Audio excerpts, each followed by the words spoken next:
Let's talk about connectedness.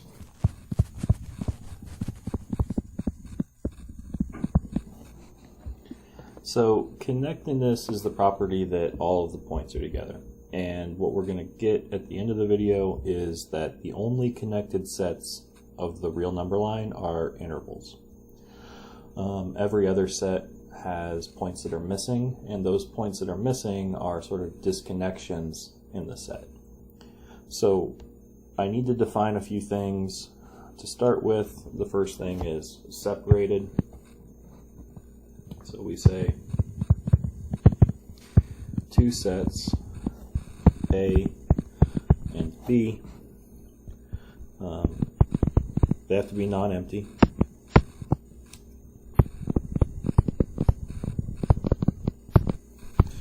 Are separated if A intersect B closure is equal to the empty set and A closure intersect B equals the empty set. So let's just draw a picture of what's going on with this. So if I have a picture here, so maybe A is some of these points here. Say that's A. And say B is some points on the other side.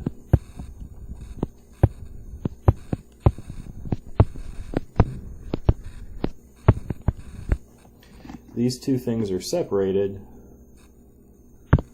because there's kind of this hole in the middle. If I take the closure of A, maybe I fill in some of these gaps at the end here, right? Maybe a closure gives me some of these endpoints and it fills in, it makes it just a little bit bigger. And maybe B closure, I fill in some of these endpoints and makes B just a little bit bigger. But there's still kind of a gap between A and B itself, and or A closure and B itself, and B closure and A itself, right? This red dot can't get inside the green stuff because there's this hole between it. And this red dot can't be inside the purple stuff because there's a hole between it. Let's do one more sort of example.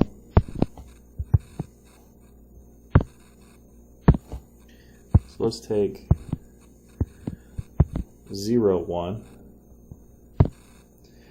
and 1, 2. If I take the open interval from 0 to 1 and I union it with the interval from 1 to 2 open, and I call this set E, this is a separated set. The separation is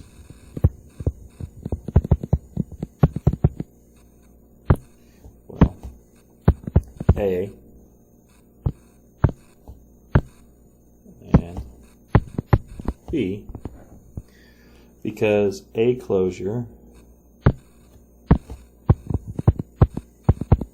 is equal to 0, 1 with the closed intervals. If I intersect that with B, which is equal to 1, 2, we see that that's the empty set. This side contains 1, this side doesn't contain 1, that's the only place they could overlap. So they don't overlap at all. And similarly, A is 0, 1, where B closure is 1, 2, and we get that A intersect B closure equals the empty set 2. So that's definitely a separation. Both of these things happened with these two sets A and B. So this is almost an interval. This set E is almost an interval.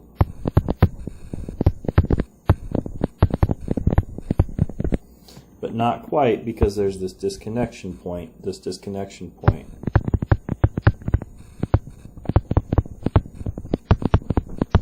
At 1.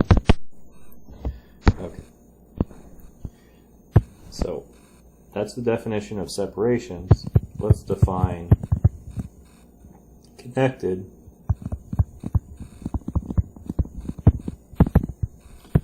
A set is connected if there are no A, B, subsets of E, non-empty, with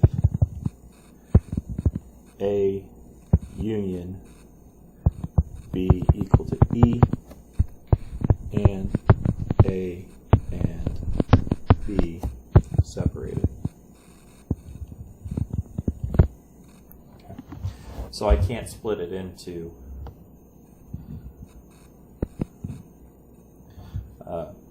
separated sets. This set is E here. The set E is connected if there are no A and B subsets of E non-empty, with the union being the entire set E and the two individual sets being separated. Okay. So our theorem is the only separated sets, or sorry, the only connected sets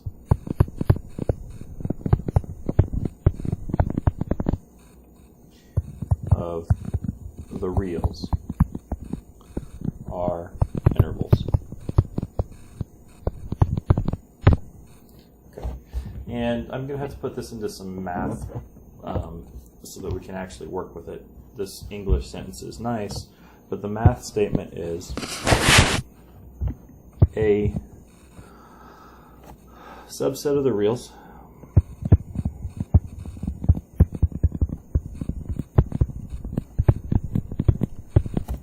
is connected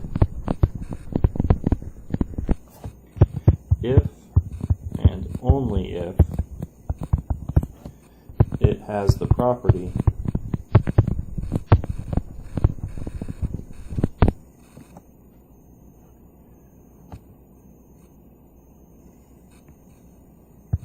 here's the property if X and Z are in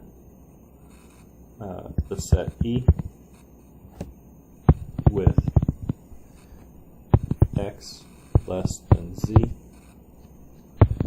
then if Y is in E, if Y is between X and Z,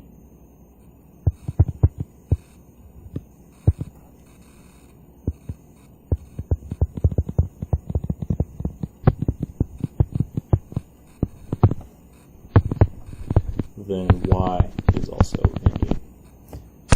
Okay. So what that means is I can find, if I find two things in the set, everything between them is also in the set when it's connected. If I've got a connected set and I've got 2 points in the set, all of the points between them are also in the set, which makes it an interval. And if it does have this property that all of the points in between are in the set, then the set is connected. So sort of connected means it's an interval. It's an interval, it means it's connected. So connected and intervals in the real line are basically the same thing. Okay, so let's prove this.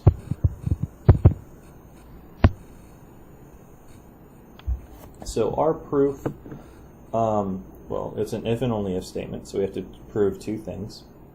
And we're going to prove the contrapositive of the forwards direction first. And the contrapositive says if the property, I'm just going to refer to this thing in quotes as the property. If the property isn't, if not the property, if the property fails, then the set is disconnected, sort of not connected. Okay, that's the contrapositive of the forward direction, right? Sort of just a little bit of logic.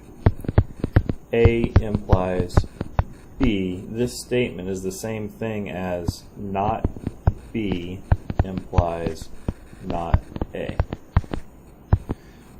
Equivalently, these two things are logically equivalent. So if I would want to prove A implies B, I could instead prove not B implies not A. Sort of up here, if A happens, then we necessarily know B happens. So if B doesn't happen, we know A didn't happen, because had A happened, B would have happened. So since B didn't happen, A must not have happened, and vice versa. These two things are logically equivalent. We're going to prove the bottom one instead of the top one because it's easier for us to work with. So we're going to assume the property fails and then show that the set is not connected because that property failed. Okay, so if the property fails,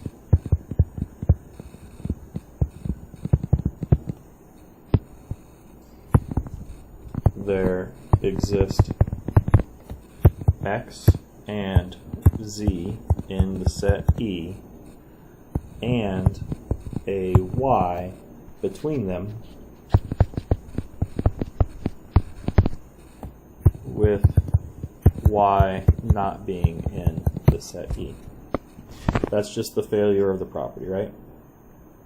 If two things are in the set, everything between them is in the set is what the property is. So for that to fail, I have to have two things in the set and something between them that's not in the set. This Y is going to be kind of our separation point. Right, so our picture here, I've got this set. I've got stuff here.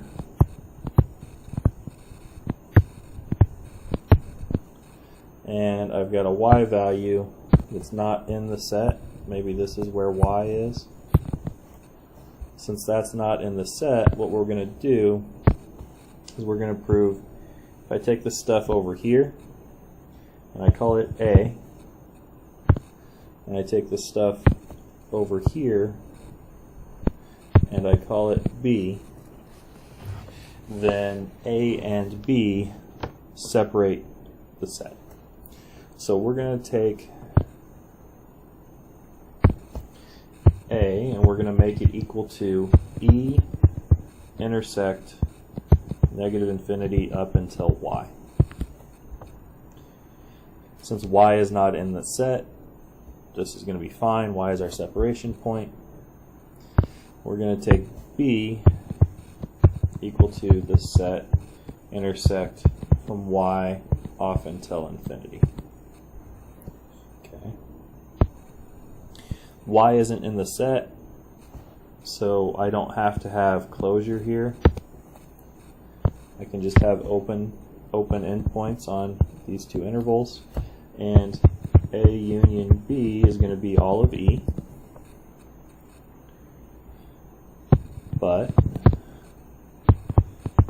a closure is contained in E intersect negative infinity to Y closure, which is contained in negative infinity to Y closure.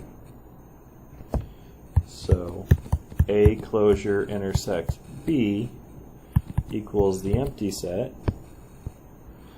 Since this is a subset of negative infinity to Y, this guy is a subset of Y to infinity. This one's open, this one's closed.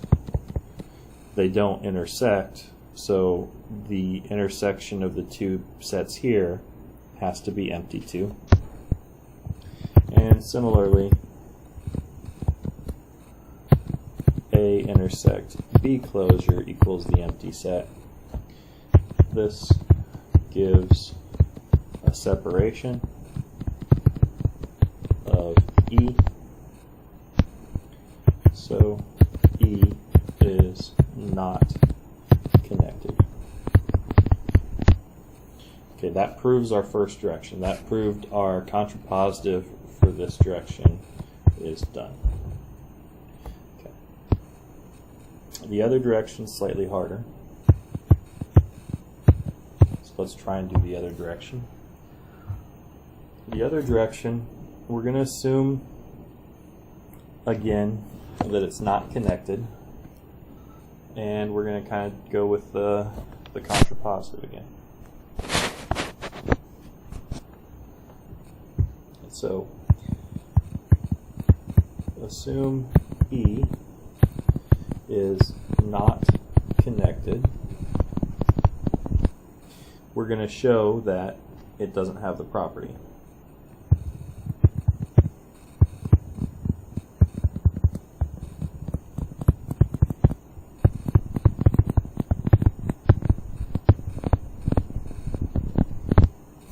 So this is a proof by contrapositive again.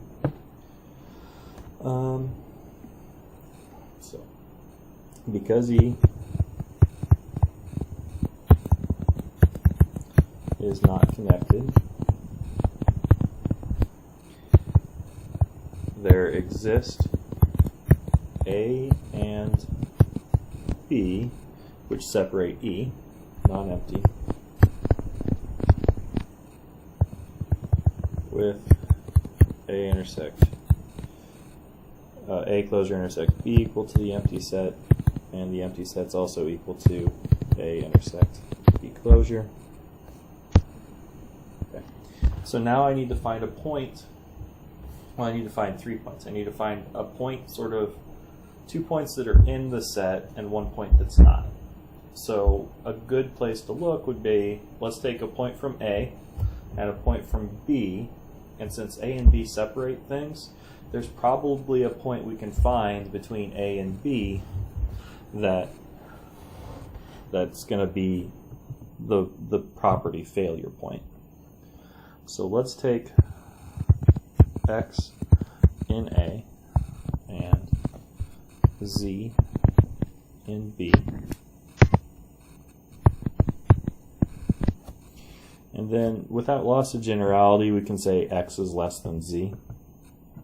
If not, we can just rename A and B to be the other sets and take the same 2 points, rename them, and then the other one's less than the first one. So without loss of generality, X is less than Z. Alright, so we're going to find a point Y between these two guys that's not in E. So let's first define Y. So let's let Y be the supremum, the least upper bound of the set A intersect the closed interval from X to Z. Okay, so let's just draw a picture here. So I've got some stuff here in A, maybe some stuff here in A on this other side too, but let's call this point here, not Y, let's call this point here X. And then I've got some other stuff, I've got some stuff B, right?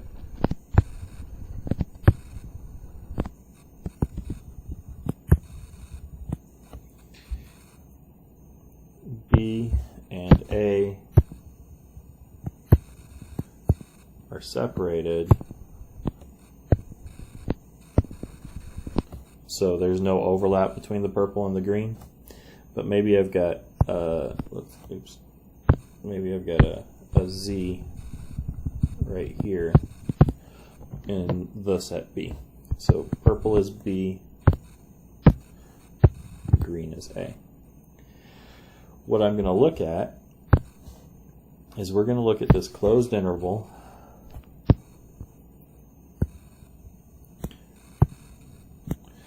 from X to Z, and we're going to find the supremum of A inside that interval. This point right here, the supremum point, this is going to be Y. That's as far as A goes to the right inside this interval between X and Z. Okay. Now, we're going to focus on that point because that's a place where we're probably going to be able to separate the two sets, A and B. Okay. If Y is in, we do know for sure Y is in a closure. It's because the supremum of a set belongs to the closure.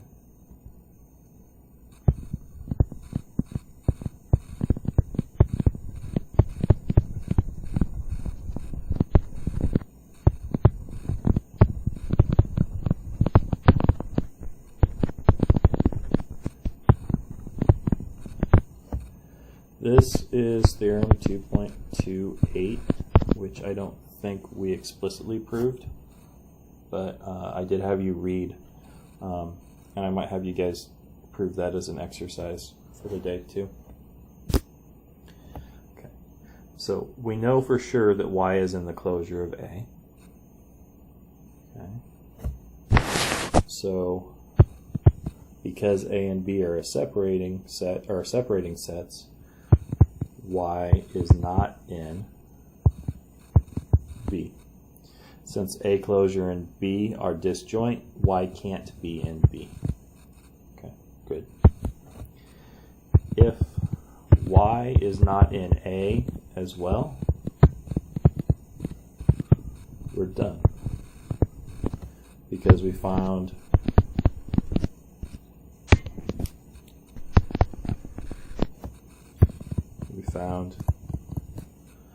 X less than Y less than Z.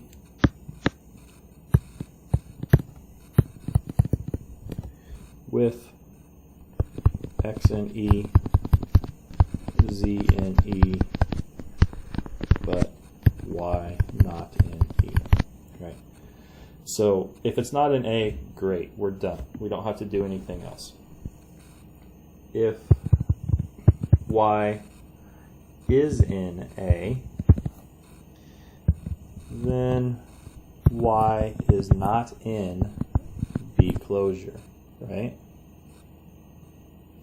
Because if Y was in B closure, then A intersect B closure would be non-empty. It'd have Y in there.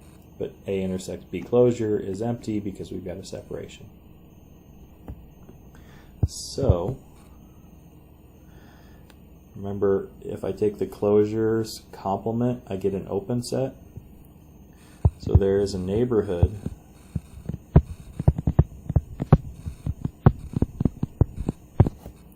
say in epsilon of Y contained in B closure complement. So let's look at our little number line again. So we'll zoom in a little bit. We had some points here. And let's say that this was X. And we had some points here on the other side. We said this is Z. And then this point right here was Y. Okay. So if I draw a little circle, epsilon neighborhood, around Y, means I can go a little bit to the left and a little bit to the right. This entire thing is not contained in B closure, right? It's all in B closure complement. Okay. The maximum A gets between X and Z is right here at Y. So all of this stuff on the right hand side here, all of this stuff is fair game for us to choose. We're just going to pick Y star here.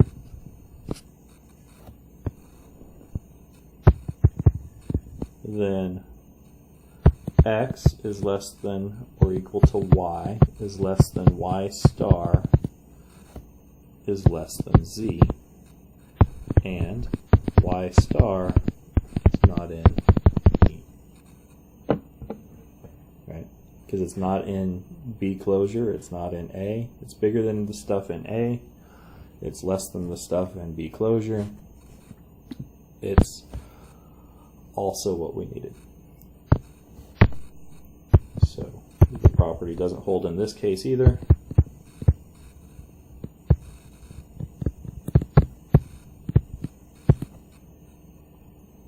And we're done.